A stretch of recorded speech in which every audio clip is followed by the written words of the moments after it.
This is the new Weight Watchers, built for real life and real results, no matter what mode you're in. Maddie went all in for her big day and lost 33 pounds. Emily lost 85 pounds and hit her goal while still living her life. Weight Watchers gave me the tools and I feel amazing.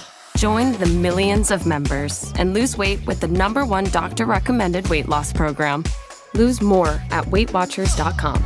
At 6 months, participants in a clinical trial of Weight Watchers program lost an average of 12 pounds. History as it happens, July 15th, 2025. Trump in the American century. President Trump now announcing new tariffs on the European Union and Mexico. 30% tariffs on the European Union and Mexico. Fueling a wider trade war between the U.S. and its allies. Every country wants to partake, even countries that have ripped us off for many, many years. China is an example, but it's not just China. European Union. We begin with the mass layoffs underway as we speak at the State Department. It's a sad time for our institution at a time when, if anything, the State Department is needed more than ever. Is President Trump augmenting or undermining the foundations of American power? His stated goal is to restore the country's greatness. He aims to do so by waging a trade war on China and American allies, by cutting off migration to this nation of immigrants, and by slashing the federal workforce, among other means. Is this the end of the American century, or is that already over? That's next as we report history as it happens. I'm Martin DeCaro. We will make America strong again. We will make America proud again. We will make America safe again. And we will make America great again. Let's start with where Trump has it right. The U.S. does have lots of hard power, and hard power derives from its economic and military strength. And the key principle that generates that power is the principle that Nye and I discussed as asymmetrical interdependence. That is, the U.S. and China, for example, are interdependent. They are both being hurt by trade wars and trade conflicts between them. They both benefit from mutual trade, but the interdependence is asymmetrical. China exports 3 times as much to the U.S. as vice versa. Midway through the first year of his second term, President Trump is facing a number of domestic problems, such as resistance to his immigration crackdown, and international crises like the Russia-Ukraine war. The man who sees himself as a brilliant negotiator is still seeking the trade deals he promised, and the peace he said would take 24 hours to achieve in Eastern Europe. Just now, as I was getting this podcast ready, the president said if there's no deal to end the war in 50 days, he'll slap 100% tariffs on Russian exports to the U.S. We are very unhappy, I am, with Russia, but we'll discuss that maybe a different day. But we're very, very unhappy with them, and we're going to be doing very severe tariffs if we don't have a deal in 50 days. Tariffs at about 100%. You'd call them secondary tariffs. You know what that means. Of all the weapons in an American president's repertoire, coercion and threats are Trump's favorites. And in an essay for Foreign Affairs titled The End of the Long American Century, the political theorists Joseph Nye and Robert Keohane argue Trump is making serious mistakes that'll ultimately produce what he's trying to avoid, a stronger China. They write, by assailing interdependence, Trump undercuts the very foundation of American power. The power associated with trade is hard power based on material capabilities. But over the past 80 years, they say, the United States has accumulated soft power based on attraction rather than coercion or the imposition of costs. Wise American policy would maintain rather than disrupt patterns of interdependence that strengthen American power, both the hard power derived from trade relationships and the soft power of attraction. The continuation of Trump's current foreign policy would weaken the United States and, they say, accelerate the erosion of the international order that since World War II has served so many countries well, most of all, the United States. Robert Keohane and Joseph Nye, writing for Foreign Affairs, the official publication of the Council on Foreign Relations. I will share a link to their essay in my weekly newsletter. You can sign up at historyasithappens.com. Joseph Nye died in early May after co-authoring this essay now appearing in the July-August issue. Robert Keohane will be here in a moment to discuss his colleague's legacy and Trump's way of doing things. For instance, just yesterday, massive layoffs at the State Department, where these now former employees spoke to the Associated Press. My reaction is one of shock, disbelief, and sadness for individuals who literally dedicated their lives to keeping Americans safe, to supporting American prosperity, and for advancing American values. I just think it's a sad time for our institution at a time when, if anything, the State Department is needed more than ever to advance our interests around the world and to compete with China and other countries to stop wars and support President Trump's agenda. So does this deliberate undermining of American soft power mark the end of the American century? Well, first, what does that term mean? It was coined by Time Life founder and publisher Henry Luce in 1941. The United States had a responsibility to accept wholeheartedly our duty and our opportunity as the most powerful and vital nation in the world. The country proved its economic and military power in the Allied victory in 1945, and 2 years later in the Truman Doctrine, a vow to exert U.S. influence to block communism. One of the primary objectives of the foreign policy of the United States is the creation of conditions in which we and other nations will be able to work out a way of life free from coercion. This was a fundamental issue in the war with Germany and Japan. Our victory was won over countries which sought to impose their will and their way of life upon other nations. The American century outlived the Soviet Union, and as the Cold War came to an end, it felt like the American century might last forever. President George Bush, January 1991, as the United States entered the unipolar moment at the apogee of its power and influence. It is a big idea, a new world order, where diverse nations are drawn together in common cause to achieve the universal aspirations of mankind: peace and security, freedom, and the rule of law. Unipolarity did not last, and a new world order did not materialize. And after 9/11, Washington blew so much of its power and prestige fighting unwinnable wars in the greater Middle East. This is a familiar story by now. Free trade became politically toxic, and there's been a ferocious backlash to immigration in our global age. This helps explain why Donald Trump found a receptive audience in 2016. In 1977, Joseph Nye and Robert Keohane co-authored Power and Interdependence, a seminal text in the field of international political economy. So influential, actually, the Encyclopedia Britannica has an entry for the author. Keohane argued that states are generally not apprehensive about each other's successes and look forward to benefiting from cooperation. Besides security issues, states pursue mutually beneficial activities such as trade or environmental protection. Today, however, in foreign affairs, Keohane argues the Trump administration has rocked all these pillars. The world may be entering a period of disorder, one that settles only after the White House changes course, or once a new dispensation takes hold in Washington. But the decline underway may not be a temporary dip, it may be a plunge into murky waters. Robert Keohane, Professor Emeritus of Public and International Affairs at Princeton University.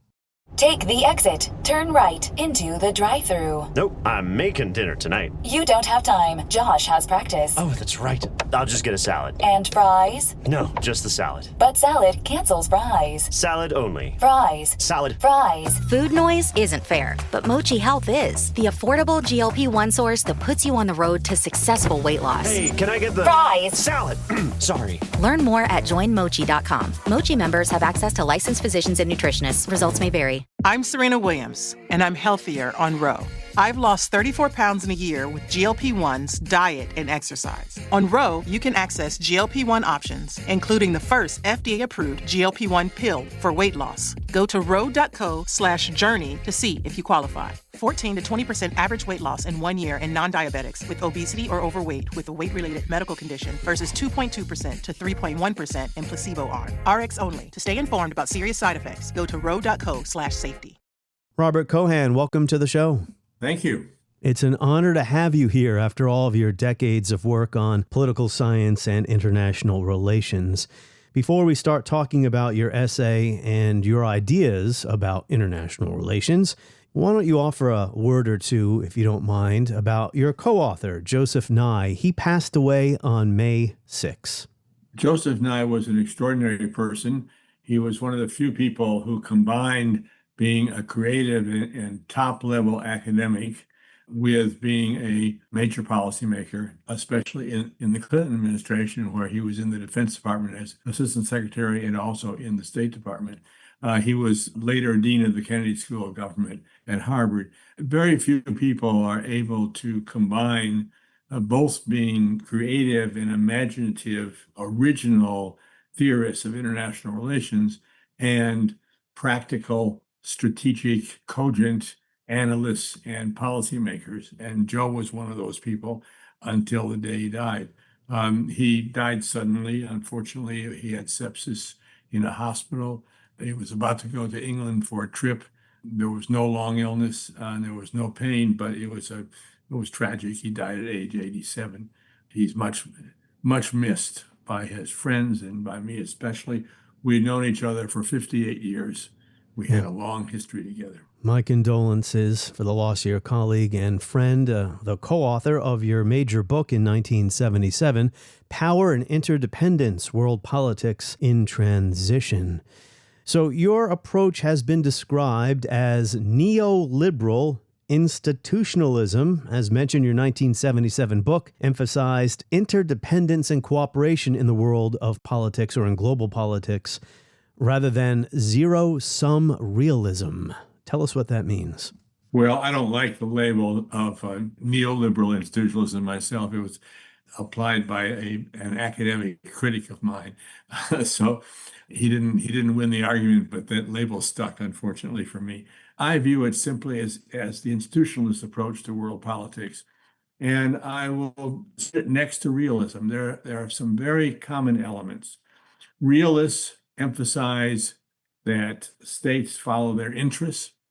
That is, they calculate what their interests are. Their activities can be understood as an attempt to achieve their interests through the exercise of power. Hans Morgenthau called it interest defined as power.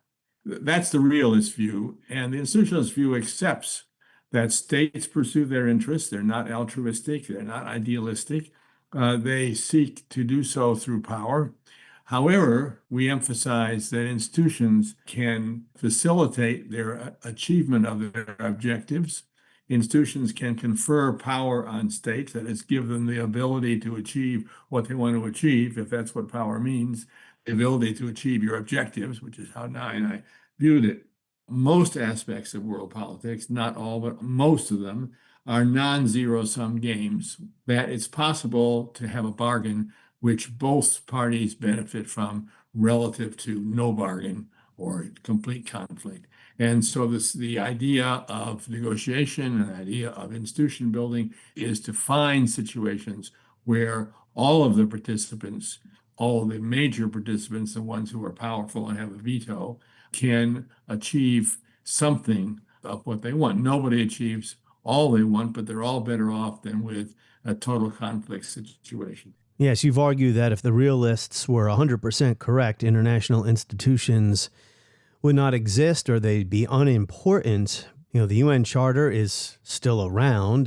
We are in the international era post-1945, but in many ways, the world has not changed. So yes, we have institutions and the post-1945 order. We have treaties, etc. But to a large degree, the powerful states still do what they want. What's that old saying? The powerful do as they wish and the weak do as they must. Just look at the case of Russia and its invasion of Ukraine. That's Thucydides from... Thucydides, that's right. Take a look at Russia and Ukraine, right? Russian leaders have a self-image, an idea of where their country belongs in the hierarchy of states. There's a fundamental incompatibility with the post-Cold War Western vision of a new Europe, rule of law, democracy, human rights. So while there were plenty of incentives to cooperate at some level, conflict was inevitable. Well, Putin questions Ukraine's right to exist, and that, of course, makes conflict inevitable with Ukraine. If it were just a matter of Ukraine's boundaries, it would be one thing, and there have to be some renegotiation of that, obviously, when this war ends. When it's a matter of Ukraine's independence and existence, that's an existential conflict and very hard to compromise. That's the source of this terrible war. And the sanctity of borders post-1945 violated by Russia. We'll return to the issue of whether there's still a rules-based order a little bit later. The importance of trade is big in your thought and your work. So let's talk about what's happening now, the subject of your essay, The End of the American Century. Let me make sure I get that right. The End of the Long American Century. President Trump always grumbling about how the U.S. is mistreated by its trading partners, allies, and opponents alike. He says things like, China is ripping us off. It's an amazing thing. This has been something used against us for many years by other countries, China in particular, but others, not just China, others, and taken advantage of us, ripped us off, and left us for dead, frankly. Actually, American consumers are buying imports, often made by American companies that have manufacturing plants in China, but never mind. This is what the president says. As you point out, though, despite how poorly treated he believes the United States is, he still understands the U.S. is the stronger partner here, or the less dependent one, still has plenty of leverage. But you also say he's exercising this leverage counterproductively. What do you mean? Let's start with where Trump has it right. The U.S. does have lots of hard power, and hard power derives from its economic and military strength. And the key principle that generates that power is the principle that Nye and I discussed as asymmetrical interdependence. That is, the U.S. and China, for example, are interdependent. They are both being hurt by trade wars and trade conflicts between them. They both benefit from mutual trade. But the interdependence is asymmetrical. China exports 3 times as much to the U.S. as vice versa. The irony or the paradox of trade power is that the importer has more ability to alter the situation and more incentive to do so than the exporter. If you're importing 3 times as much as you're exporting, you can cut off those imports or limit them or restrict them or tax them, put tariffs on them, as the U.S. has done with Chinese exports, and impose a cost on the other party. So being weak, in a sense, or being less successful in the economic realm can generate potential political power for you in the political realm. Now, the United States, in April, when it was engaged in these actions against China, misjudged the situation. The Trump administration, in my view, overestimated how much leverage the U.S. had, how much advantage the U.S. gained from this asymmetrical interdependence. The Chinese have been busy trying to show us through restrictions on rare earths like lithium and other ways that they have means of leverage themselves. And so we have a trade war going on where both sides are testing who has more ability to inflict harm on the other. And of course, that leads to a situation where both are worse off than they were before. Well, proud and powerful countries don't like to be bullied. You know, we talk about interests and political theory, but some of these more abstract or less tangible ideas play a role here, don't they? Pride, anger, jealousy, and the Chinese don't want to be bullied into an agreement. They may play a role, but I think you can explain it pretty well on the basis of their interests. Sure. There are lots of reasons not to want to be bullied. If you are successfully bullied, you may encourage the bully to bully you more. So there's a lot of reasons. For example, put aside China, Europeans have resisted being bullied by the United States. Denmark has resisted being bullied by the United States. It's very dangerous to allow yourself to be, in your phrase, bullied. There are political reasons. It doesn't require that you be emotionally involved to realize that pushing back is probably necessary in a situation where the other side is attempting to coerce you. So this is what you mean by counterproductive. Rather than getting more beneficial trade deals, we get a trade war where countries start erecting barriers against each other's commerce and everyone gets poorer in the process. One point you make here is that Donald Trump, as a negotiator, he leans too heavily on, well, I said bullying, you use coercion. I think that's a good word. He leans too heavily on coercion. Why do you think that is? Coercion is, of course, one tool of the statesman, of the statesperson. You're bound to have coercion in your quiver. But if you're going to achieve your objectives, you also have to have what Joe referred to as honey. You have to have some way of inducing others to agree with you. So Joe talked about soft power, is a term he coined. That is, if power is the ability to get others to do what one wants, we have to realize that coercion is expensive and not always effective. And attraction, if you can attract others, as the U.S. has traditionally attracted people around the world, that's often costless or much less costly. So soft power builds on the attractiveness of a society to others. The U.S. had lots of soft power before Trump. China had little soft power, not such an attractive society. The U.S. benefited from that. So the use of coercive power by Trump reduces U.S. soft power. It achieves something because coercion can achieve something. And there were situations where there were asymmetrical trade barriers which were disadvantageous to the United States, which the United States allowed to be imposed on it. So Trump had a point there. But his use of coercive power exclusively disrupts U.S. friendship patterns and alliances. So he's discarding American soft power when what he should be doing is to pairing soft power with hard power. Using it against U.S. allies, I don't quite understand that. I mentioned before how Trump says China is ripping us off. I mean, China does steal intellectual property. We know that China doesn't always play fairly by the rules of international trade.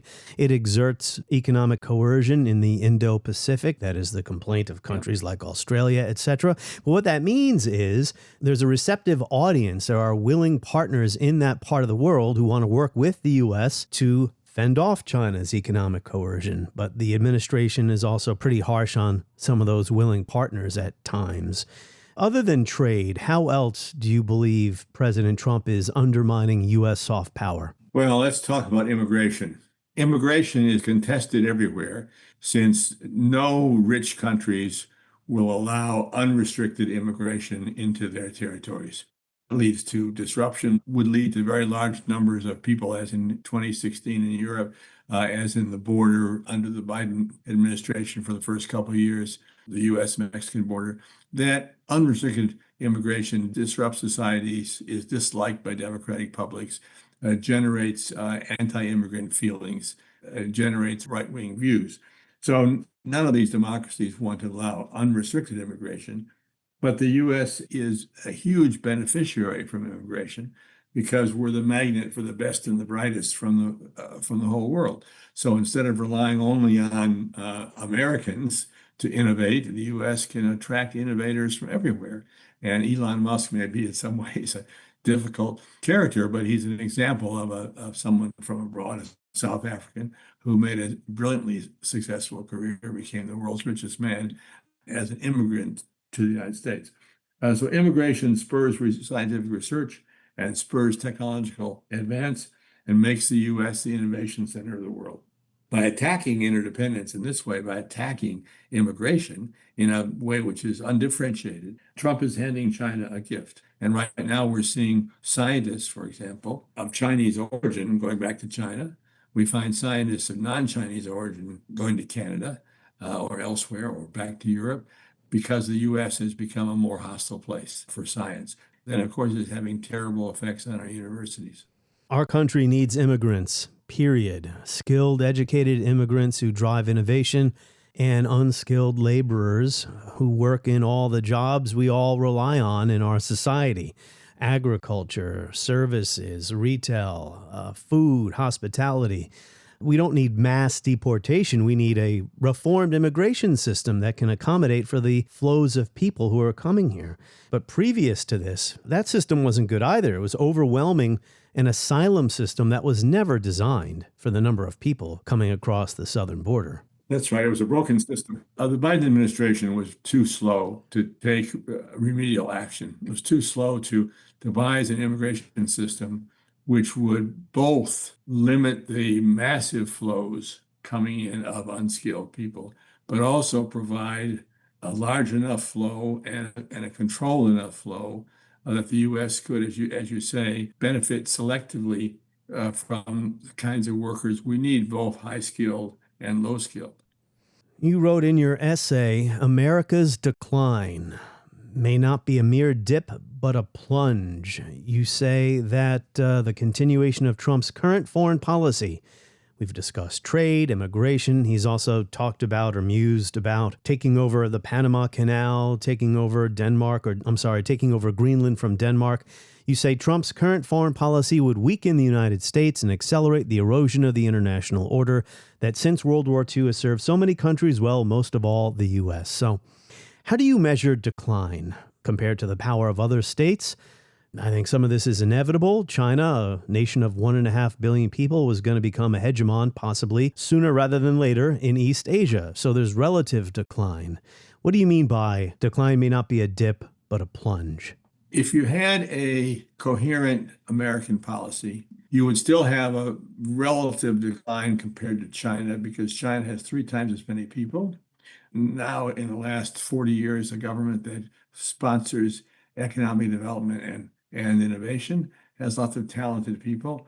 The United States would necessarily be relatively less dominant vis-a-vis China than it used to be. That's inevitable. And that's not the worst thing in the world either. Trump is doing is difficult. It's hard to manage. It's potentially dangerous. There are theories of world politics that say global wars have come when there's a power transition, when the dominant powers lose their dominance but try to maintain their status anyway, and the rising powers, the classic case Germany, attempt to develop higher prestige and to expand their influence and come into conflict with the policies of the formerly dominant countries like Britain. And so having a power transition is inherently dangerous. There's no getting around it. And China's rise, even if the U.S. had a perfect policy, and China was pursuing a kind of normal policy of a rising hegemon, you would have tension and difficulty and the danger of war. The problem is that the United States now is throwing away many of its own advantages and therefore weakening itself with respect to science, for example. We talked about that, innovation, and is in danger of being in a much worse situation when it comes into tension with China. Now, Trump has not been a warmonger. You can't call Trump a warmonger. He's not somebody who is demanding things of China and threatening war with China. That's not something you can accuse him of. There is an inherent danger, and he's weakening the United States in its competition with China. In my view, decline is often evident in retrospect. It's hard to measure it in the moment. I don't think the United States is in decline. Here's how I evaluate this problem with China. I said it's not the worst thing in the world. I think you're right, though, that there can be conflict. I mean, that's easy for me to say. I'm not living in Taiwan, right? So I'm sitting here in my comfortable studio in Washington. If one believes that Chinese hegemony in East Asia is inevitable, the United States government, the foreign policy establishment, the so-called blob, at some point has to make a determination that it can't be everywhere all the time. Primacy, right? Permanent primacy over all the globe is simply not a realistic aim. It's not sustainable. So that then leads us to one of the crises points in the world, potential crises points, and that is over Taiwan. So the United States has a commitment to Taiwan. Well, maybe that's not wise. And I know that sounds insensitive. I don't want Taiwan to be dominated by China. But what can we do about it? What worries me is that ambiguity is dangerous in world politics. If you look back at the origins of the Korean War, it's not clear that North Korea wanted to wind up in a 3-year war, much less that the Chinese or their Russian supporters wanted it. They miscalculated. It was ambiguous. The U.S. was sending ambiguous signals about whether the U.S. would defend South Korea. So ambiguity is dangerous.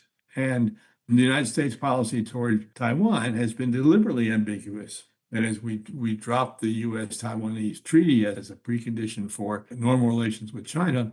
But we still send arms to Taiwan, and we're closely tied to them economically. I don't think the U.S. can explicitly say Taiwan is a democratic country and we're going to abandon it and let them become part of China. But we have to navigate And therefore, we're stuck with this ambiguous policy, but it's potentially dangerous. I don't have an answer. Yeah, either do I. I only ask questions. I don't provide many answers. But if the United States government were to say, okay, in the event of war, although what hostilities are would need to be defined clearly. But if the United States were to say, okay, in the event of war, if China were to invade Taiwan, the U.S. will definitely, no question about it, come to Taiwan's defense. It would mean war between China and Taiwan. That's not ambiguous, but it could have the effect, unintended, of convincing the Chinese to go now instead of later. If you remove any ambiguity, it could provoke the response you don't want. You can't remove all ambiguity. Obvious response to that policy would be a blockade of Taiwan that cuts them off from energy imports. What are the implications of that? That would be a lot smarter policy for China because it wouldn't be firing the first shot. It would just be keeping tankers from landing in Taiwan. And then they would be forcing the U.S. Taiwanese side to do something. And China has lots of potential strategies here, which aren't necessarily just simply attacking or not attacking. They have increasing capabilities. So I think the positive side of this is that China can play the long game. Seems to me, at least, that they are advantaged over the long term. They're in a very strong position. The U.S. might lose interest in Taiwan. The U.S. might substitute for Taiwanese chip factories in the U.S. and not care as much anymore. The U.S. might decide it's just too costly to do that, to defend Taiwan. China can play the long game. And I think that's the reason for optimism in the short term. I think there's very little argument. If I were in Beijing, I think there'd be a very weak argument for launching an attack on Taiwan in this decade. Now, I agree. An invasion and no sense to them, even if your objective is in the long run that Taiwan is going to be part of China. An amphibious invasion of Taiwan, that's insanity. But we know that nations go to war when it's really not in their interests because of some of these other ideas I mentioned, national pride, history, politics, what have you. China does not have a history of adventurism in foreign policy. It hasn't fought a war since when? The Ussuri River, maybe against India. There's been some. It wasn't a real war. It was a skirmish. Hasn't fought a war in decades. A war against Vietnam was a real war, 1979. Ironically, against another communist country. That's right. I forgot about that one. Yes, you're right. In 1979, China and Vietnam fought a war. Isn't the American century already over? Yes, sure. The American century meant a situation where the United States was the only major power in the world, only power able to operate globally and unquestioned in its dominance, except within the sphere, quite limited sphere of its opponents, such as the Soviet bloc in the Cold War. If that's what we mean, then American century ended probably roughly 2008 and 2009 with the financial crisis, and in China with the rise of Xi. As you said earlier, at the time, it's hard to have these dates precise, so I don't want to say this is definitive. But if I had to guess, I would say, future historians will say, the American century lasts from 1947, the Truman Doctrine, until 2008, the financial crisis. Yeah. And it's a long time. That's 61 years of a situation where nothing in the world as a whole, outside of the limited spheres of influence of Russia and China, the U.S. was the most important state. And it wasn't a peaceful time, but there was no another world war. It wasn't a totally peaceful time. No, and Vietnam is not a peaceful striking time. An example. But from a global point of view, there aren't many situations since the modern state system was developed, say, from the 16th century. There aren't many situations where the world has gone for 80 years without a major conflict. The only other example is 1815 to 1914, which had some wars like the Franco-Prussian War, but didn't have a world war. It was quite an accomplishment, even with Vietnam and even with other conflicts. So, Robert Keohane, I agree with you that the Trump administration is needlessly undermining U.S. soft power. For instance, I just read an article this morning about the PEPFAR program of George W. Bush, his son, and that had bipartisan support. This is the HIV/AIDS prevention program, and it was so successful. And I read an article today about how instead of reforming U.S. aid, instead of reforming it, just dismantling the entire agency and the PEPFAR program with it, it's imperiling the lives of thousands of people. I agree with you. These moves are senseless. They're counterproductive. However, when it comes to the so-called rules-based order, this is also one of those things that we talk about all the time. It seems to me this exists only in some people's imaginations and not in reality. And I'll give you an example of what I mean. Israel is destroying Gaza and the Palestinian National Project and has killed tens of thousands of men, women, and children. None of the powerful countries that actually have influence to stop this, namely the U.S., is lifting a finger to do so. The UN Security Council is paralyzed by the veto power. Talk about Russia, Ukraine as well. Russia is not going to vote on the UN Security Council to sanction itself for the war of aggression against Ukraine. Trump just hosted Benjamin Netanyahu, who is charged with war crimes by the ICC. Netanyahu is nominating Trump for a Nobel Peace Prize, the man who just bombed. I mean, this is all ridiculous. What's your take on the rules-based order? Well, we know what the rules are. It's just not followed. That's the problem. Rules-based order is idealistic aspiration and rhetoric, right? If you look at the whole Cold War, there were lots of actions by both sides, by both the U.S. and Russia, which didn't conform to rules. There was never a situation where the UN Security Council really controlled things, except when Russia mistakenly walked out of the Security Council and wasn't able to veto the Korean War, the Korean resolution. So the rules-based order has always been an ideal, and never been a reality. There have been attempts to move toward it, in domains like climate change, for example, and a variety and medical issues, lots of non-security issues where there have been actions toward a rules-based order.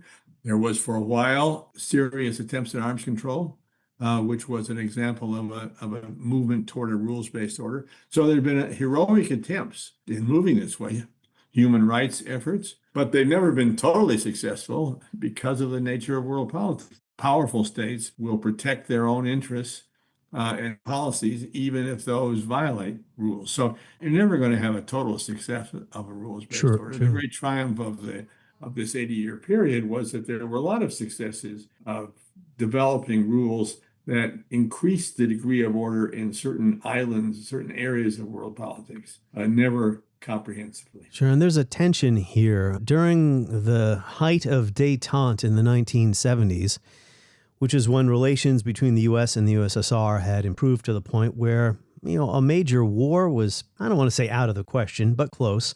I'm talking about the Nixon, Kissinger, Gerald Ford, Brezhnev period.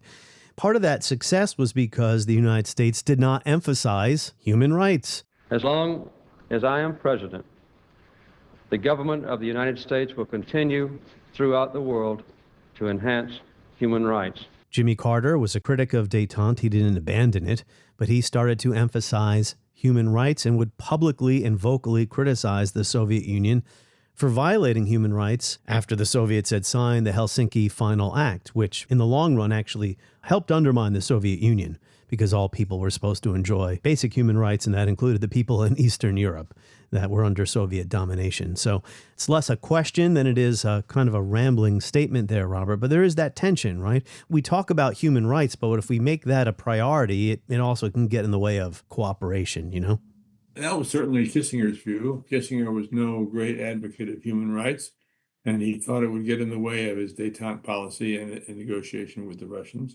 It turned out that the human rights policy, as you say, had a huge effect on destroying the Soviet Union.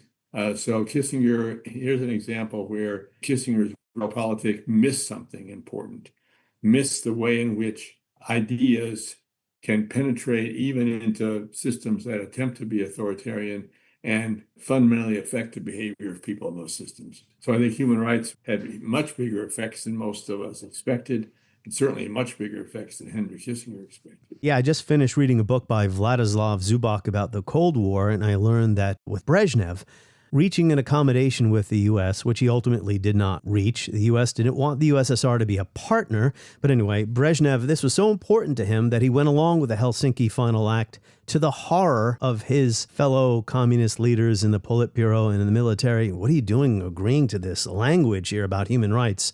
I do see the world moving generally in a very bad direction right now. The shredding of international law, tariff barriers, counterproductive ways of trying to stop the intractable problem of human migration. Multilateral institutions are weakened.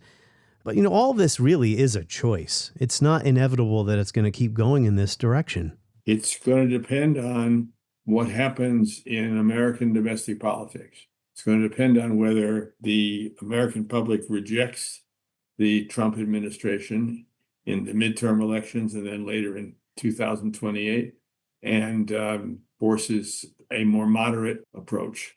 Domestic politics in the United States will be crucial in the outcome that we observe. So we just send them a letter. If you want to play ball, you have to. This is what you have to pay. So as far as I'm concerned, we're done. On the next episode of History as It Happens, what happened to journalism, my profession? We're not going to speak to a historian or a political scientist, but another journalist. That ought to be entertaining or depressing. Remember, new episodes every Tuesday and Friday. My free newsletter comes out every Friday. You can sign up at historyasithappens.com or just go to Substack and search for History as It Happens. And you can also find us on Facebook now, too.